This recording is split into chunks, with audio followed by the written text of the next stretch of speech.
Welcome to capital TV Andhra Pradesh. ముందుగా bulletin లో headlines. రైతులకు పెట్టుబడి సాయం అందించేందుకు రాష్ట్ర ప్రభుత్వం రెండవ విడత అన్నదాన సుఖీభవ.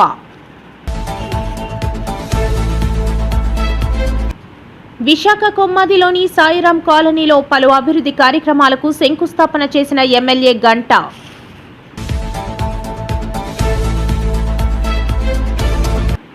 అన్నదాత సుఖీభవ పీఎం కిసాన్ రెండో విడత చెక్కులు పంపిణీ కార్యక్రమంలో పాల్గొన్న ఎమ్మెల్యే పంచకర్ల.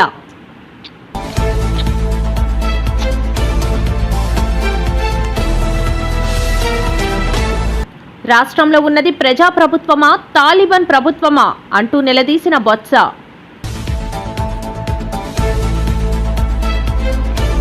ఇటీవల విశాఖపట్నంలో నిర్వహించిన భాగస్వామ్య సదస్సుపై వైఎస్ షర్మిల ఘాటు విమర్శలు. మోటార్ బైకులు దొంగలను అరెస్ట్ చేసిన పాలకొండ పోలీసులు. అక్రమ కేసులు బనాయించడం రాజ్యాంగ ధర్మమా అంటూ నిలదీసిన వైకాపా నాయకులు. రైతులకు పెట్టుబడి సాయం అందించేందుకు రాష్ట్ర ప్రభుత్వం రెండవ విడత అన్నదాన సుఖీభవ పీఎం కిసాన్ పథకాన్ని అమలు చేస్తుందని భీమిలి ఎమ్మెల్యే గంటా శ్రీనివాసరావు తెలిపారు. బుధవారం భీమిలి మండలం తాటితూరులో జిల్లా వ్యవసాయ శాఖ ఆధ్వర్యంలో జిల్లా స్థాయి అన్నదాత కార్యక్రమం చేపట్టారు. డబ్బు జమ చేయనున్నాము. ఈ కార్యక్రమం ద్వారా బోత్ కేంద్ర ప్రభుత్వం ఇచ్చే 2,000తో పాటు మన రాష్ట్ర ప్రభుత్వం ఇచ్చే 5,000 కూడా కలిపి 7,000 రూపాయలు మీ ఖాతాకి జమ చేయడం జరుగుతుంది. దీన్ని రైతులందరూ కూడా చక్కగా వాడుకోవాలని సందర్భంగా కోరుతున్నాను. మన తాటితూరు గ్రామంలో ఈ వరి కొనుగోలు కేంద్రం కూడా ఈరోజు ప్రారంభం చేయబోతున్నాము. జిల్లా వ్యాప్తంగా చూస్తే దాదాపు 29 RSKలు రైతు సేవా కేంద్రాలు ఉన్నాయి. వీటిని ద్వారా మనము దాదాపు 13,584 మెట్రిక్ టన్ మనము వరి పండించబోతున్నాము ఈ సీజన్ లో. అవన్నీ కూడా మధ్యలో దళారులకి మీరు అమ్మకుండా మీకు కావాల్సిన గిట్టుబాట్ల ధర వచ్చే విధంగా గౌరవ ముఖ్యమంత్రి వారు ఆదేశాలు ఇచ్చారు. ఆ ఆదేశాల మేరకు ఈ రోజు మనము గౌరవ శాసనసభ్యులు గంటా శ్రీనివాసరావు గారు చేతుల మీదుగా ఈ కొనుగోలు కేంద్రం కూడా మీకు అందుబాటులో తీసుకువస్తున్నాము, ఓపెన్ చేయబోతున్నాము. రైతులందరూ కూడా పండించే ధాన్యాన్ని ఇక్కడ కొనుగోలు కేంద్రం ద్వారా మీరు అమ్మవచ్చని చెప్తున్నాను. అదేవిధంగా మీకు కొనుగోలు కేంద్రంలో ఇచ్చిన వెంటనే 24 నుంచి 72 గంటల లోపలనే మీ ఖాతాలో డబ్బు జమ చేసే విధంగా కూడా రాష్ట్ర ప్రభుత్వం చర్యలు తీసుకునింది. గతంలో ఒక్క రోజు లోపల కూడా పడిన సందర్భాలు మనం చూసాము. ఎప్పుడు లేని విధంగా ఈ ప్రభుత్వం ముందుగా మీకు డబ్బు జమ చేసే విధంగా చర్యలు చేపడుతున్నది.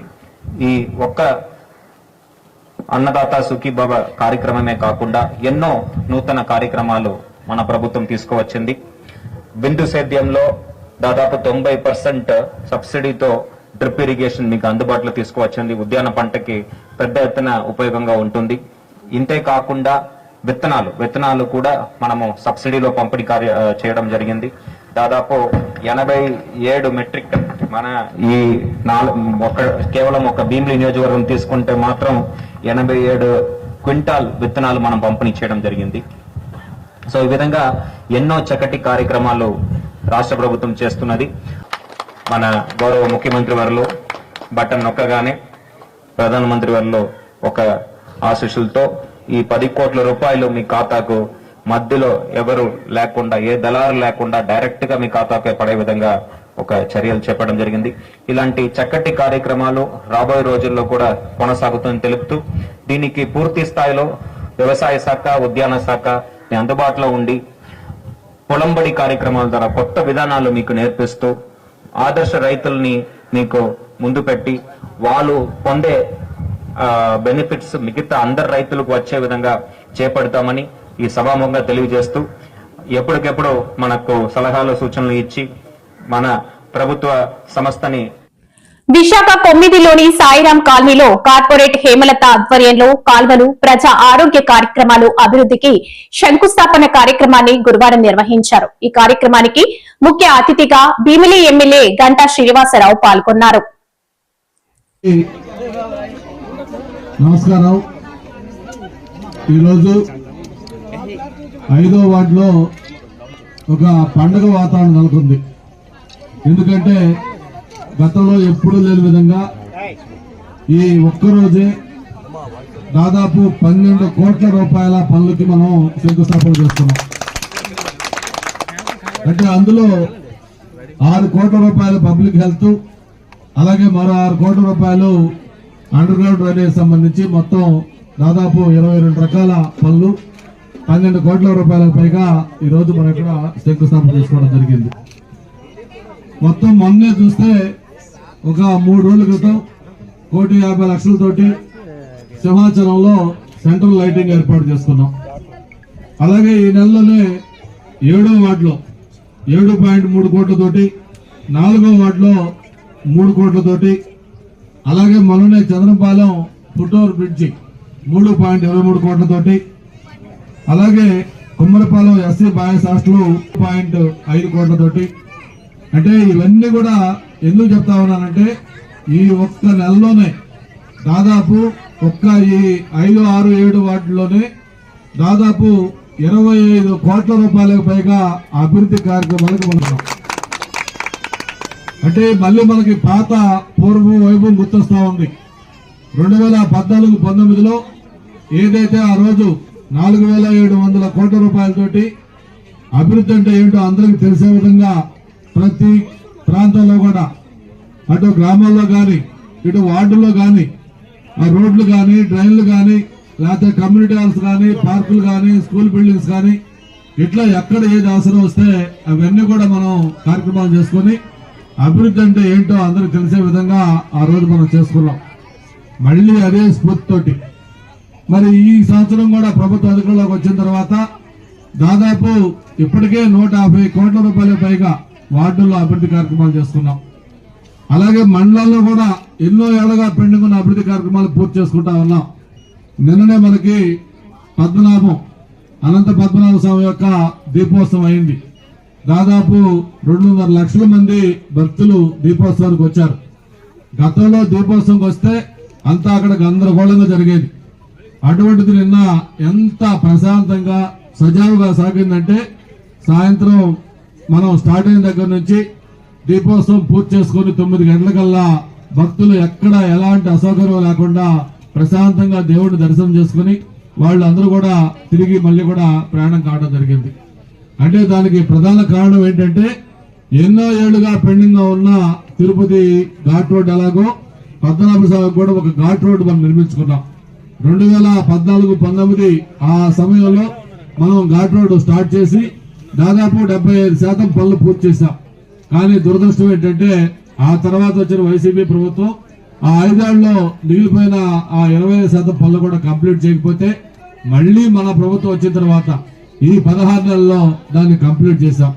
అందుకే అన్ని లక్షల మంది భక్తులు వచ్చినా కూడా ఎక్కడా ఎటువంటి అసౌకర్యం లేకుండా కొండపైకి మొత్తం కూడా రోడ్డు బ్రహ్మాండంగా ఉంటే దాదాపు 1.5 లక్షల మంది ఆ ఘాట్ రోడ్ మొత్తం కూడా చివరి దాకా భక్తులుండి ఎక్కడ రద్దీ లేకుండా తొక్కిసలాట లేకుండా ప్రశాంతంగా ఆ దీపోత్సవం చేసుకోవడం జరిగింది. అంటే ఎందుకు చెప్తా ఉన్నానంటే ఈ ప్రభుత్వంలో కొన్ని ప్రయారిటీస్ ఉన్నాయి. ఎక్కడ ఏ కార్యక్రమం చేయాలనేది ప్రభుత్వానికి ఒక స్పష్టమైన. సబ్బవరం మండలం గవర్నమెంట్ జూనియర్ కాలేజ్ ప్రాంగణంలో అన్నదాత సుఖీభవ పీఎం కిసాన్ 2వ విడత చెక్కులు పంపిణీ కార్యక్రమంలో పాల్గొన్న ఎమ్మెల్యే పంచకర్ల రమేష్ బాబు రైతన్నలకు అండగా నిలబడే పనిలో కూటమి ప్రభుత్వం ముందుంటుందని అన్నారు. ఈరోజు రాష్ట్ర కేంద్ర ప్రభుత్వాల ఆధ్వర్యంలో అన్నదాత సుఖీభవ 2వ విడత చెక్కులు పంపిణీ కార్యక్రమం ప్రారంభించుకోవడం జరిగింది.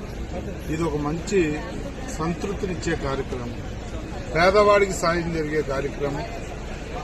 ఎలక్షన్లో మేము చేసిన వాగ్దానం ఒక్కొక్కటి అమలు జరుగుతూ ఉంటే మాకు తృప్తి, ఒక ఆనందం. గౌరవ ముఖ్యమంత్రి నారా చంద్రబాబు నాయుడు గారు ఆ రోజు ఏదైతే మాట ఇచ్చారో రైతుకు పెట్టుబడి నిధి కింద కేంద్ర రాష్ట్ర ప్రభుత్వాలు 20,000 సాయం చేస్తామని చెప్పి మొన్న మొదటి విడత 2,000 కేంద్రం, 5,000 రాష్ట్రం. ఇప్పుడు 2వ విడత ఈరోజు 2,000 కేంద్రం, 5,000 రాష్ట్రం. 3వ విడత కూడా ఇంకా 6,000 బ్యాలెన్స్ ఉంది. అదే రేషన్లు 2, 4 మొత్తం దీంట్లో 6,000 కేంద్రం 14,000 రాష్ట్రం ఇస్తా ఉంది.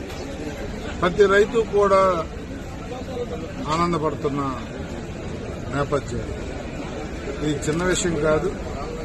ఎక్కడన్నా పొరపాట్లు జరిగినా మళ్లీ ఆ రైతుల్ని కూడా హెల్ప్ లైన్ ద్వారా లబ్దిదారులు గుర్తించి మళ్లీ అప్లై చేసుకుని ఇచ్చే విధానం అమలు చేస్తా ఉన్నాం. ఈ రోజైతే జిల్లాలో 2,42,000 మంది రైతులు 158 కోట్లు లబ్ది చేకూరే విధంగా కార్యక్రమం తీసుకోవడం జరిగింది. మరి ముఖ్యంగా మా నియోజకవర్గంలో పూర్తిగా వ్యవసాయ ప్రాంతం కాకపోయినప్పటికీ కూడా మా దగ్గర 12.5 కోట్లు 18,606 మంది రైతులకి ఈరోజు పంపిణీ జరగబోతా ఉంది. చాలా ఆనందంగా ఒక తృప్తినిచ్చే కార్యక్రమంగా మేమైతే భావిస్తా ఉన్నాం. గౌరవ ప్రధానమంత్రి గారికి, ముఖ్యమంత్రి గారికి, ఉప ముఖ్యమంత్రి గారికి ధన్యవాదాలు, కృతజ్ఞతలు తెలియజేస్తా ఉన్నాం. మా రైతులను కూడా కోరుతా ఉన్నాం. మరి ఇదే కాకుండా రైతు వారి మేము ఏవైతే లబ్ది చేస్తా ఉన్నామో తుఫాను నష్టం కానీ, విపత్తులు వచ్చినప్పుడు కానీ, ఏదన్నా వర్షాలు తక్కువ పడి పంట నష్టం జరిగినా కానీ, సబ్సిడీలు కానీ, ఇలా అన్ని రకాలుగా కూడా రైతుకు మేము చేస్తున్న సాయాన్ని ఎక్కడన్నా ఎవరికి అందకపోయినా కూడా, టైంకి ఎరువులు అందకపోయినా, విత్తనాలు అందకపోయినా, ఇతరాతర ఇబ్బందులు ఉన్నా కూడా ఆ సంబంధిత అధికారులు కానీ మమ్మల్ని కానీ ఇది అప్రోచ్ చేయనట్లయితే రీతిని మేము స్పందిస్తామని కూడా మీకు మనవి చేస్తూ మీ అందరికీ మనస్ఫూర్తిగా అభినందనలు, ధన్యవాదాలు తెలియజేస్తాం. రాష్ట్రంలో వ్యవస్థలు పుట్టిన తర్వాతే చంద్రబాబు పుట్టారు తప్ప ఆయన వ్యవస్థలను పుట్టించలేదని బొత్స సత్యనారాయణ ఆగ్రహం వ్యక్తం చేశారు. ఆయన మీడియాతో మాట్లాడుతూ కూటమి ప్రభుత్వానికి వ్యవస్థలన్నా చట్టాలన్నా గౌరవం లేదని, రాష్ట్రంలో ఉన్నది ప్రజాప్రభుత్వమా తాలిబాన్ ప్రభుత్వమా అని నిలదీశారు. ఆయన తీసుకుపోయి ఉదయం ఇంటికి వెళ్ళి పోలీసు వెళ్ళి ఆయన్ని అనంతపురం జిల్లా తీసుకెళ్ళి గుంతకల్లు తీసుకెళ్ళి అక్కడ రాత్రి వరకు ఉంచి వివిధ రకాలైన ప్రశ్నలు వేసి రాత్రి అరెస్టు చూపెట్టడం, తదుపరి న్యాయమూర్తి గారు వచ్చి ఓ 2 చీవాట్లు పెట్టిన తర్వాత వారిని విడిచిపెట్టిన సందర్భాన్ని ఒకసారి గుర్తు చేస్తున్నాం. మీ పత్రికా ముఖంగా అడుగుతున్నాను, ఈ ప్రభుత్వాన్ని, పోలీసు వ్యవస్థను కూడా అడుగుతున్నాను. ఆయన ఏం మాట్లాడాడు? ఏదైతే గత 10 రోజులుగా రాష్ట్రంలో వచ్చి చర్చ ఏదైతే జరుగుతుందో, తిరుమల తిరుపతి దేవస్థానం సంబంధించిన అంశాల్లో, పరకామణ అంశంలో ఏదైతే జరుగుతుందో దానికి సంబంధించిన వ్యక్తి వచ్చి మొన్న వచ్చి చనిపోవడం, రైల్వే పట్టాల మీద శవం ఉండడం, దాన్ని వచ్చి అధికార పార్టీ హత్యని కాదు, అది చనిపోయింది ఆత్మహత్యని ప్రతిపక్ష పార్టీగా మా తాలూకా ఉద్దేశాన్ని, మా భావాన్ని మా అధికార ప్రతినిధి వచ్చి మా స్పోక్స్మన్ చెప్తే ఆయన వచ్చి అరెస్ట్ చేసి తీసుకెళ్తారా? ఇదే ప్రజాస్వామ్యం. నేను మళ్ళీ చెప్తున్నాను ఇప్పుడు, ఎస్, అతని మీద మీరు ఒత్తిడి తీసుకొచ్చుంటారు, లేని మాటలతో చెప్పించిన ప్రయత్నం చేస్తుంటారు. అందుకే ఆ ఒత్తిడి తట్టుకోలేక ఆయన ఆత్మహత్య చేసుకుని ఉండొచ్చు. లేదు అది హత్య అయితే నిరూపించండి, చేసి హత్య చేసి మళ్ళీ చర్య తీసుకుని ఎవడుతున్నాడు మిమ్మల్ని? అయితే ప్రభుత్వం ఒత్తిడి తీసుకొచ్చి చేసిందని మా అభిప్రాయం చెప్తే మీరు వచ్చి మమ్మల్ని అరెస్ట్ చేస్తారు. చేయండి అరెస్టు. ఎస్, నేను చెప్తున్నాను, ప్రభుత్వంలో ఉన్న పెద్దలు, పోలీసు వ్యవస్థ అతని మీద ఒత్తిడి తీసుకోవడం వల్ల ఒత్తిడి తట్టుకోలేక చనిపోయి ఉండొచ్చేటో బహుశా, జరుగుండొచ్చేటో బహుశా, అది నా అభిప్రాయం. ఏంటి, ఎక్కడికి వెళ్ళిపోతుంది వ్యవస్థ? ఏమవుతుంది అంటే మీరు చెప్పినట్టుగా మేము చెప్పినట్టుగా ఈ ప్రజాస్వామ్యంలో ఒకసారి ఎన్నికైతే ఈ రాష్ట్రంలో ఉన్న వైఎస్ఆర్సీ పార్టీ జగన్మోహన్ నాయకత్వంలో ఎక్కడ ఏ తప్పు జరిగినా, ఎక్కడ ఏం జరిగినా దాని మీద మా అభిప్రాయాన్ని నిస్సంకోచంగా నిర్మోహమాటంగా ముఖ్యమంత్రి చంద్రబాబు ఉప ముఖ్యమంత్రి పవన్ కళ్యాణ్ సారథ్యంలో రాష్ట్రంలో అధికారంలో ఉన్న తెలుగుదేశం, జనసేన, భారతీయ జనతా పార్టీ సంకీర్ణ కూటమి ప్రభుత్వం ఇటీవల విశాఖపట్నంలో నిర్వహించిన భాగస్వామ్య సదస్సుపై వైఎస్ షర్మిల ఘాటు విమర్శలు గుప్పించారు. 613 MOUలు మేము సైన్ చేశాం. 16,31,000 ఉద్యోగాలు ఇవ్వబోతున్నాం. 13,25,00,000 కోట్లు విలువ చేసే పెట్టుబడులు తీసుకొస్తున్నామని చంద్రబాబు గారు ఈ బాండ్ పేపర్ మీద ఆంధ్ర రాష్ట్ర ప్రజలకు సంతకం పెట్టి ఆయన చిత్తశుద్ధిని నిరూపించుకోగలరా? రాష్ట్రం 11 సంవత్సరాలుగా ఈ రాష్ట్రంలో అటు చంద్రబాబు గారైనా జగన్మోహన్ రెడ్డి గారైనా ముఖ్యమంత్రులుగా మోసం చేస్తూనే ఉన్నారు. ప్రత్యేక హోదా తెస్తామని మోసం చేయడం దగ్గర మొదలు పెడితే మన రాష్ట్రాన్ని లక్షల కోట్ల అప్పుల కుప్పల్లో ఇద్దరూ ముంచారు. పోలవరం 41 మీటర్లకే వాటర్ స్టోరేజ్ లెవెల్ను తగ్గిస్తే అదొక బ్యారేజ్గా లిఫ్ట్ ఇరిగేషన్ ప్రాజెక్టుగా మిగిలిపోతుంది అని తెలిసి కూడా అక్కడ మోసం మొదలు పెడితే విశాఖపట్నం స్టీల్ వరకు, విశాఖ స్టీల్ని అదానికి ఇవ్వడానికి ఎన్ని కుతంత్రాలు, దాన్ని ఎన్ని రకాలుగా నష్టాల పాలు చేయాలో, ఒకవేళ సెయిల్లో విలీనం చేసినా లేకపోతే క్యాప్టివ్ మైన్స్ ఇచ్చినా అది లాభాల బాట పడుతుంది కాబట్టి క్రమేణా దాన్ని కూనీ చేయటానికి, ఆంధ్ర రాష్ట్ర ప్రజలను మోసం చేయటానికి ఇద్దరూ పాల్పడ్డారు. ఇలా రాజధాని విషయం అయితేనేమి, లేక Kadapa steel factory public sector unit SAIL ద్వారా పబ్లిక్ సెక్టర్ యూనిట్గా ఒక స్టీల్ ఫ్యాక్టరీ నిర్మించాలి అన్నది మన విభజన హామీ అయితే, ఆ విషయంలో మోసం చేయడానికైనా ఏ విషయంలో అయినా ఇలా చంద్రబాబు గారు, జగన్మోహన్ రెడ్డి గారు ఇద్దరు రాష్ట్ర ప్రజలని 11 సంవత్సరాలుగా మోసం చేస్తూనే ఉన్నారు. అందుకే చెప్తున్నాం సార్, మాకు నమ్మకం కుదరట్లేదు. మీరు సమ్మిట్ పెట్టారు, ఇన్ని వందల ఉద్యోగాలు అన్నారు.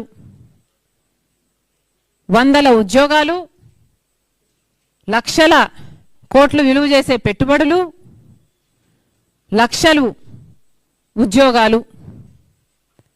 ఓహోహో, ఎన్ని మాటలు! ఇవేవైనా నిజరూపం దాలుస్తాయా? మాకు నమ్మకం లేదు.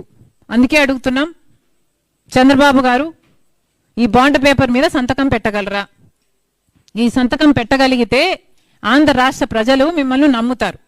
మీరు కూడా సంతకం పెట్టాము కాబట్టి ఇంకా చిత్తశుద్ధితో, ఇంకా మోటివేటెడ్గా పనిచేస్తారు కావచ్చు. కాబట్టి ఈ బాండ్ పేపర్ మీద చీఫ్ మినిస్టర్ గారు ఈ సమ్మిట్కు సంబంధించి ఆంధ్ర రాష్ట్ర ప్రజలకి ఉమ్మడి శ్రీకాకుళం జిల్లా పాలకొండ పోలీస్ స్టేషన్ పరిధిలో మోటార్ సైకిల్ దొంగతనాలకు పాల్పడిన వ్యక్తిని పోలీసులు అదుపులోకి తీసుకున్నారు. ఈ సందర్భంగా డీఎస్పీ రాంబాబు మాట్లాడారు. ఉమ్మడి శ్రీకాకుళం జిల్లా పాలకొండ పోలీస్ స్టేషన్ పరిధిలో మోటార్ సైకిల్ దొంగతనాలకు పాల్పడిన వ్యక్తిని పోలీసులు అదుపులోకి తీసుకున్నారు.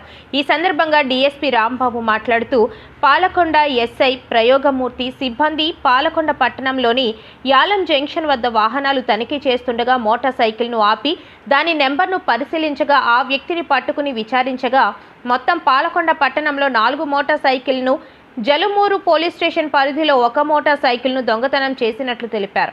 5 బైకులు స్వాధీనం చేసుకున్నట్లు తెలిపారు. పాలకొండ వాండ్రకి వీధికి చెందిన ఓ ఇంట్లో పావు తక్కువ 3 తులాల బంగారం చోరీకి గురైంది. ఆ వృద్ధురాలు పోలీసులకు ఫిర్యాదు చేయగా కేసు నమోదు చేసుకున్న పోలీసులు సీసీ కెమెరా ఆధారంగా నిందితుడిని పట్టుకున్నారు. వాడి వద్ద నుండి ఆ బంగారాన్ని రికవరీ చేశారు. ఒక 5-6 జరిగినాయి. దాని మీద అందులో భాగంగా మనం క్రైమ్ టీం అనేది ఏర్పాటు చేసి ఎస్ఐ పాలకొండ ఆధ్వర్యంలో ఒక టీంని ఏర్పాటు చేసి ఎలాగైనా ట్రేస్ చేయాలని చెప్పిన ఉద్దేశంతో చేసాము. అయితే అందులో భాగంగానే మనము ఈరోజు ఈరోజు మార్నింగ్ వెహికల్ చెకింగ్ చేస్తుండగా యాలం జంక్షన్ లో చేస్తుండగా మనకి తోట ప్రసాద్ అనే వ్యక్తి మనకి తారసపడి ఒక వెహికల్ తోటి ఉన్నాడు. అది అతను వెహికల్ చెకింగ్ లో భాగంగా అతను ఎంక్వైరీ చేస్తే రికార్డ్స్ అతని దగ్గర ఏం లేవు. అతను ఎంక్వైరీ చేయగా అతను ఈ దొంగతనం చేసిన వెహికల్ ఇది అని చెప్పి మనకి చెప్పడం జరిగింది. దాని మీద ఆయన ఆ వెహికల్ బేస్ చేసుకుని ఇంకేమేమి చేసావని చెప్పి మన అతను ఇంటరాగేట్ చేసి మీడియా సమక్షంలో తీసుకుని చేస్తే ఆయన ఒక 4 అంటే ఆ వెహికల్ తో పాటు మొత్తం 4 వెహికల్స్ మనకి దొంగతనం చేసినట్టు ఇక్కడ పాలకొండలో చేసి అవి వెలగవాడ దగ్గరలో ఒక వేరే చోట ఒక హైడింగ్ ప్లేస్ లో పెట్టి ఇవన్నీ కూడా ఒకసారి డిస్పోజ్ చేద్దామని చెప్పి వస్తున్నాను ఈరోజు అని చెప్పని మనకు మీకు దొరికిపోయారని చెప్పాడు. యాక్చువల్లీ ఈ తోట ప్రసాద్ అనే అతను ఒరిజినల్ గా నర్సన్పేట ఇతంది. వాళ్ళ ఫాదర్ వాళ్ళకి ఉండరు, వాళ్ళ సిస్టర్ కి ఇక పాలకొండ ఇచ్చారు. అక్కడ పెద్ద సరైన ఇది లేకుండా ఉండడం వల్ల ఇక్కడికి రెగ్యులర్ గా ఇక్కడికి రావడము, ఇక్కడ ఉండే ఈ night time vehicles motor cycle night time vehicles తీసుకొని అక్కడికి మళ్ళీ నర్సన్పేట వెళ్ళిపోయి మనకు దొరకకుండా పోలీసులు తప్పించుకొని తిరుగుతున్నాడు. ఈ రోజు ఆయన ఈ వెహికల్స్ అన్ని కూడా ఎక్కడికైనా తీసుకెళ్లి డిస్పోజ్ చేద్దామని చెప్పి ఉద్దేశంతో తిరిగి వస్తుండగా మనకు దొరకడం జరిగింది. కాబట్టి దీనిలో అతన్ని మనం అరెస్ట్ చేసి అతని దగ్గర ఉన్నటువంటి మిగిలిన 3 వెహికల్స్ మనం సీజ్ చేయడం జరిగింది. అయితే దాంట్లో మన ఈ 3 వెహికల్స్ ఒకటి జల్మూరుకు సంబంధించిన వెహికల్ కూడా ఉంది. అక్రమ కేసులు బనాయించడం రాజ్యాంగ ధర్మమా? నియోజకవర్గంలో బగ్గు అర్చన రాజ్యాంగేతర శక్తిగా వ్యవహరిస్తూ అధికారిక కార్యక్రమాల్లో హడావిడి చేస్తున్నారని వైకాపా నాయకులు మండిపడ్డారు. ఈ మేరకు స్థానిక పార్టీ కార్యాలయంలో యువజన విభాగం బుధవారం విలేకరుల సమావేశం నిర్వహించారు. ఈ సందర్భంగా వారు మాట్లాడుతూ అందరికీ నమస్కారం. ఏదైతే నిన్నటి రోజున టీడీపీ పార్టీ ఆఫీస్ లో మరి ఈ ఆధారంతో మరి బొగ్గ అర్చన గారు ఆ స్టేజ్ మీద కూర్చొని మాట్లాడేదో మరి మాకైతే అర్థం కాలేదు. మరి ఆమె చూస్తే ఒక రాజ్యాంగేతర శక్తిగా ఆమె అభివర్ణించవచ్చు. ఎందుకంటే ఒక పదవి ఉండి ఆ కుర్చీలో కూర్చొని మాట్లాడితే ఒక అర్థం ఉంటుంది. మరి ఏ పదవి ఉండి ఆమె ఆ కుర్చీలో కూర్చొని మాట్లాడేదో మాకైతే అర్థం కావలేదు. మరి నేరుగా మా చంద్రబాబు మీద కానీ, అదే మా డాక్టర్ కృష్ణ చైతన్య గారి మీద కానీ, మా మాజీ డిప్యూటీ సీఎం అయినటువంటి ధర్మాన కృష్ణదాస్ గారి మీద కానీ నేరుగా ఆమె మరి సవాల్ చేసే విధంగా మాట్లాడారు. దాన్ని మేము మా యువజన విభాగం నుంచి పూర్తిగా ఖండిస్తున్నాం. ఎందుకు అంటే ఈ రకంగా మేము ఖండిస్తున్నాం, దానికోసం మేము ఎక్స్ప్లెనేషన్ చేస్తాం. మరి నిన్నటి రోజున 2019-24 మధ్యలో ఏవో కేసులు వచ్చేసాయి, కేసులు పెట్టేసాం. కేసులు దానికి వాళ్ళ నాన్నగారికి ఏదో మేము ఒక 7-8 కేసులు, 10 కేసులు, 20 కేసులు పెట్టామని ఆమె నన్ను గొంతు చింపుకుంటూ మరి వాస్తవ విషయాలు తెలియకుండా మీడియాకి చెప్పారు. మేము డైరెక్ట్ గా అడుగుతున్నాం, మీ నాన్నగారి మీద 2019 నుంచి 24 లోపు ఎన్ని కేసులు కట్టారో నేరుగా చర్చకి రండి. మీకు తెలుసో లేదో, మీ నాన్నగారి మీద కేసు కడితే మా ప్రీతం నాయకులైనటువంటి ధర్మాన కృష్ణదాస్ గారు పోలీసులు మందలించి ఆ కేసు విత్డ్రా చేయండి అని ఒక గొప్ప సంస్కారవంతమైన నిర్ణయం తీసుకున్నటువంటి నాయకుడు మా నాయకుడు. కాదంటే ఒకసారి చెక్ చేసుకోండి, మీ నాన్నగారి మీద ఎన్ని కేసులు ఉన్నాయనేది ఒకసారి మీరు చెక్ చేసుకుని సవాల్కి రండి, బహిరంగ చర్చకి రండి. లేకపోతే మా ఆ ఆయంలో దోపిడీలు జరిగాయి, అన్యాయాలు జరిగాయి అన్నారు. నేటి ఈవేళ జరుగుతున్న ఇసుక మాఫియా దందా గాని, లెక్క దందా గాని నేరుగా ఎవరున్నారో ఈ నియోజకవర్గ ప్రజలకు తెలుసు. మేము చెప్పనవసరం లేదు. ఈ నియోజకవర్గంలో ఉన్నటువంటి 4 మండలాల్లో ఉన్నటువంటి ప్రజలకు తెలుసు. ఇసుక మాఫియా ఎవరు కనుసన్నలో నడుస్తుంది, మద్యం మాఫియా ఎవరు కనుసన్నలో నడుస్తుంది. వస్తారండి బహిరంగంగా. దీనికోసం మేమందరం కూడా సిద్ధంగా ఉన్నాం, మాట్లాడతాం. మా మిగతా 4 మండల క్యాడర్తో కూర్చొని మరి మాట్లాడతాం. రండి, మీరు నిజంగా ఆ విషయం కోసం వస్తే కనుక